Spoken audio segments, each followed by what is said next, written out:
Keep pushing that boulder to the top of the hill. Welcome one and all to Suckville. Extraordinary stories from ordinary humans? Yes, please. This is Live from Suckville, and I'm your host, Silva Florence, a writer, editor, and bike tour leader currently laid up in Suckville with a broken hip. We humans are kind of funny. We tend to live from a place of abundant scarcity sometimes. By that I mean, we tell ourselves there's not enough of this, or there's only so much of that to go around. If that's you, and that's all of us sometimes, I challenge you to do one of two things. First, go outside, because nature has the powerful ability to heal many things, including abundance scarcity.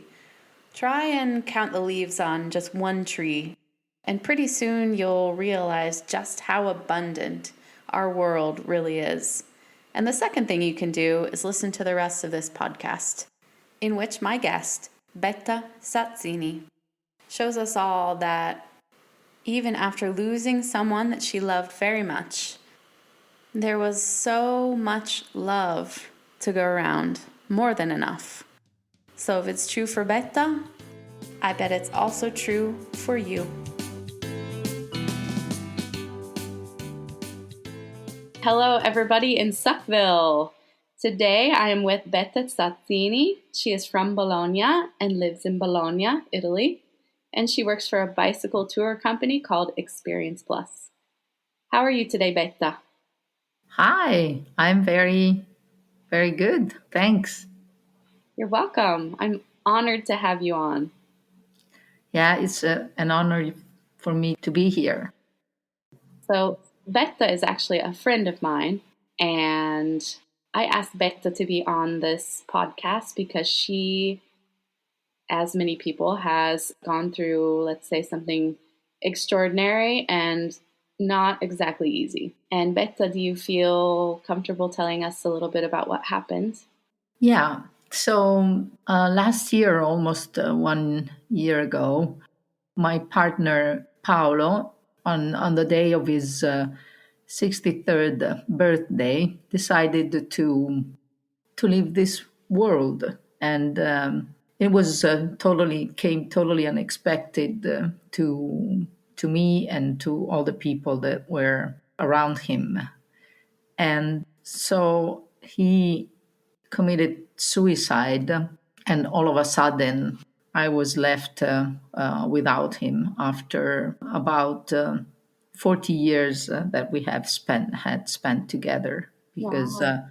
on April 2nd it would have been 40 years that we had been together. After thinking a lot about what could have possibly happened to him, I kind of convinced myself that he went through something that I could call like a very swift and fast depression that was really even hard to detect. Mm-hmm. So there had been a few tragic episodes in his life in the last few years. His mom passed away in 2019, and then the next year he was run over by a car while he was cycling, and then That was crazy. yeah, it was a pretty bad accident, and actually he recovered pretty well from that. But I bet that also had an influence on what he did.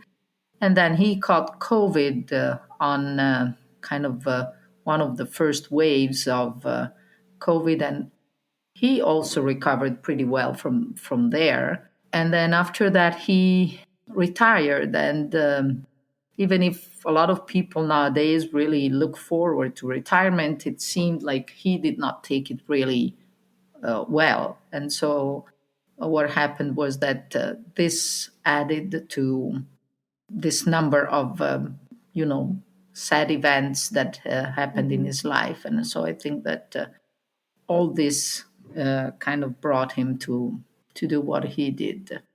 Last but not least, also the fact that he had been an athlete in his younger life. What kind of an athlete was he? Because I didn't know this. Yeah, we met 40 years ago doing track and field. We both were runners, and we ran like 800 meters and 1500 meters, and that's how we first met. Were you running away from each other? Yeah.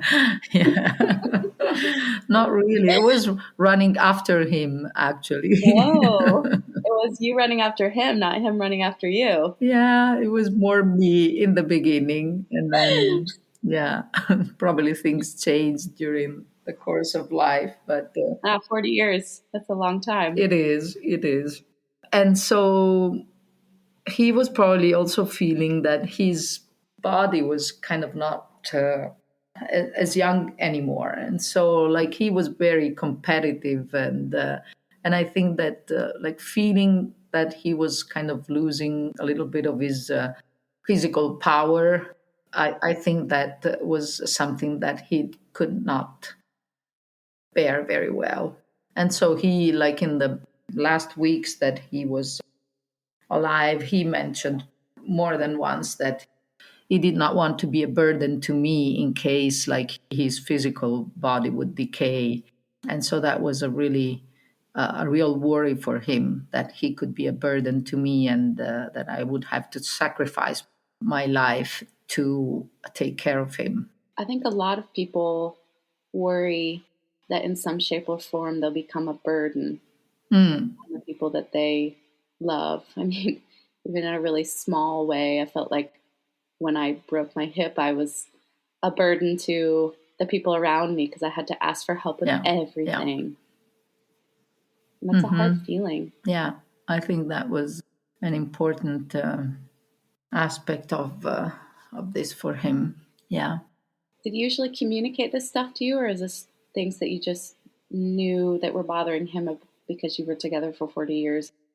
We're both very reserved, and so we did not really talk too much about things. But well, he mentioned it a few times to me, and then I also could understand that he was kind of worried, and I could understand that he was getting depressed. But it took, like, from the time I understood that he was going through some depression, and took him to the doctor. Just a week passed, and he did what he did. So, I mean, it was very fast.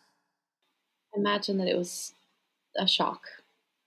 It was a shock to everyone that knew him, I believe, which is a testimony to how awesome he was. He was always smiling and laughing, and was a fun guy. I mean, he was always telling jokes, and but he was probably hiding some deeper worry that he had. It goes to show that it's hard for us to really know what's going on with other people, even the people that are close to us. Exactly. That's what's, really shocking for me after 40 years not having been able to understand how serious that depression was. And so that's one thing that really bothers me, that I could not really understand it fully. I could see that there was something wrong, but I could never have guessed that it was that bad. Well, I think that if you couldn't, then nobody could. Yeah, no, in fact, I took him to the psychiatrist the day before he did that, and he too did not understand what was going on. Like when I called him the day when it happened, then he was as surprised as I was. The doctor. The doctor, yes. I'm so sorry you had to go through this, Betta. Yeah. I mean, it's a tricky subject always, like, to talk about suicide, because it's almost like a taboo subject, but it shouldn't be, because it's something that happens, and then it's something that the people who are left behind struggle to have to cope with. And I think if we made some space to talk about these difficult things with each other, they might become a bit easier to deal with. What do you think has been the most helpful thing for you to get through this period of time? Having people around me, friends of his and friends of mine. I've had a lot of people that he knew from the first times when we met, like 40 years ago when we were running together in the university team, and people that we hadn't seen for 30 years, and they all came to the funeral, and then they called me after that, and they kept in touch with me, and so having people that had known him for a long time, even if it was long time ago, that really helped me. And so one friend here, one friend there, talking about what happened, which I really didn't think I would be able to do, because normally, as I said, I'm a pretty reserved person. But I think it really helped me telling people, telling friends what happened has helped me kind of dilute this sorrow, this pain. It's like you don't have to carry it all by yourself. Exactly. It's like unloading Yeah, the pain to other people, which I think is helping me a lot. I imagine. Yeah. And you said that you and Paolo both used to be like quite reserved, and it sounds like this is something that has changed. Yeah, in fact, it has, because normally I wouldn't talk about this, but I think it really helps me to talk about what happened. Of course, not with everybody, but with people who are meaningful to me. And I have a lot of people that are very close to me and really help me out. I mean, that's a testimony to both of you. It's just how people came forward to show their support. Yeah. And how else has this experience changed you, if there is anything? I think what changed is that we were, and especially with the pandemic, the 2 years that we had been so close to each other and basically just lived the two of us in the house. I was not going out, I was working from home. He was going out just for working a little bit. And so we kind of had this exclusive relationship and love, that after this thing happened, I just basically wanted to spread this love to a lot of other people around me. So kind of share it with the other people. And so that's what I'm still doing right now. I picture you with like a paintbrush, like with a big old bucket that says love. Exactly. This is exactly what I'm doing. It's beautiful, Betta. I mean, I know it's hard to think about the fact that you had this huge, really beautiful love with Paolo and that it had to end, but that you realized, well, I'll let you tell it because you told me that there was something that a friend of yours had in the questions that I sent you beforehand. There was a caretaker.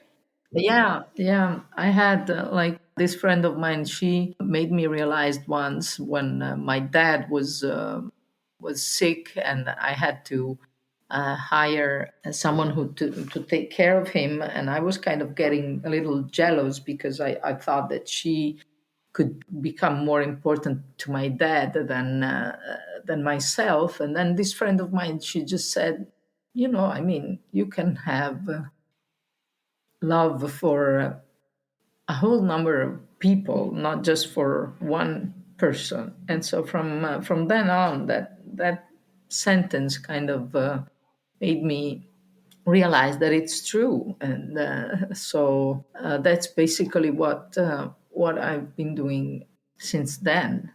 Just trying to give love to all the people that are taking care of me right now.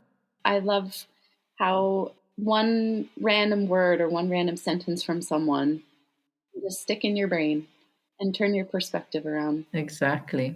And so what one thing I did, there was like this kind of event that we used to do with all these friends that showed up at the funeral that we hadn't seen for like 30 years. That we used to have an event at the end of the season, of the athletic season, where we had a bike ride together. And so I basically brought that up again. And I invited all Paolo's friends to come, and I had like over Wow. 100 people participate.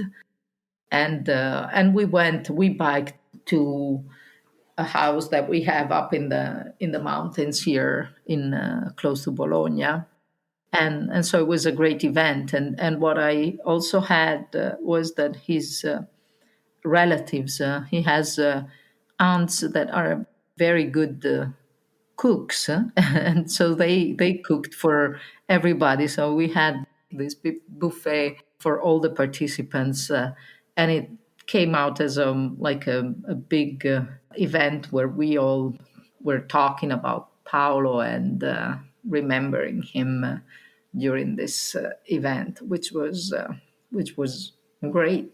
And that also helped me in kind of digesting this big happening in my life. I imagine Paolo would have really liked that tribute to himself Yeah, because he loved to bicycle and explore. and see like these old friends of his, he would have been happy to see them And he again. was Italian, so of course he loved to eat good food. Yeah, exactly. You remember when we went to that once when I was staying with you, and we went to like that old people's like restaurant? Oh yes, yes. What is that place? I can't even remember. I just remember it was really cheap and the food was really good. Yeah, yeah. I still go there every now and then because that was a place where we used to go together, and also my dad liked to go there. So I go there pretty regularly, like either on my bike rides or like even without the bike. It's just something that reminds me of my dad and of Paolo. I like that you are willing to go back to places that you used to go together. Like I think some people will avoid them. I've been doing that quite a bit. Just I've taken a lot of short vacation. I took time off from work just to go and visit people. I went a lot to places where we had been together with Paolo, and took my friends there. And then I also took some short vacations to places that I had never been, and so that I had not been there with Paolo. So I'm doing a mixture of both, but I like to go back to places that I had been with him, and also discover new places. And I think that I'll continue to do that. Sounds like you're on your way to finding a good new balance in your life. Hopefully, yeah. I'm trying. I'm trying. That's all you can do. That's all we're doing. We're all just trying to do our best, I think. Yeah, exactly.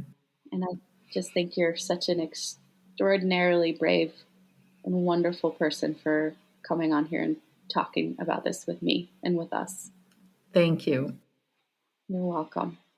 And Betta, would you have perhaps any advice to give anyone that's dealing with the suicide of a loved one or just the loss of somebody important in their life? As I said, what helped me is to talk about it and not just avoid talking about it. So just not remain closed in mourning by yourself, but sharing whatever you have in mind, your thoughts, your doubts, your questions, and just share them with the people that are meaningful to you, be it family or friends. I'm doing it a lot with friends. And also, I knew that before that like you should never make plans too much in advance because life can totally change in a second. Mm-hmm. And so, if I was convinced about that before, now I am even more. I'm living in the present very much because you never know what's coming next. Yeah, we all know that pretty well, I think, these days.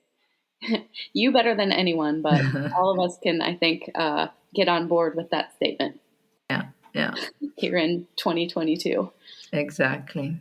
Another thing that, something that because we were so reserved and we never actually told each other that we loved each other. I think that now I'm like expressing this more, like with my friends. I'm saying that much more than I used to. Letting people know that you love them is important. Because who doesn't want to hear that, right? Yeah. I love you, Betta. I love you too, Silva. You're an amazing woman. Thank you. Amazing woman with amazing hair. She has red hair. You can't see it, but I can, and it's pretty amazing. I know. I remember when you had your rainbow hair, which I loved. The first time I met you. I can't really do anything normal. I have unicorn slippers on. Well, Betta, don't ever stop being you. Okay, I won't. Okay. Same to Okay. you. Thank you so, so much for being on this podcast with me. Thank you. And I hope I get to see you soon in person for a non-COVID friendly hug and a coffee. Exactly. Okay. Thank you, Silva. Bye. Bye, everyone.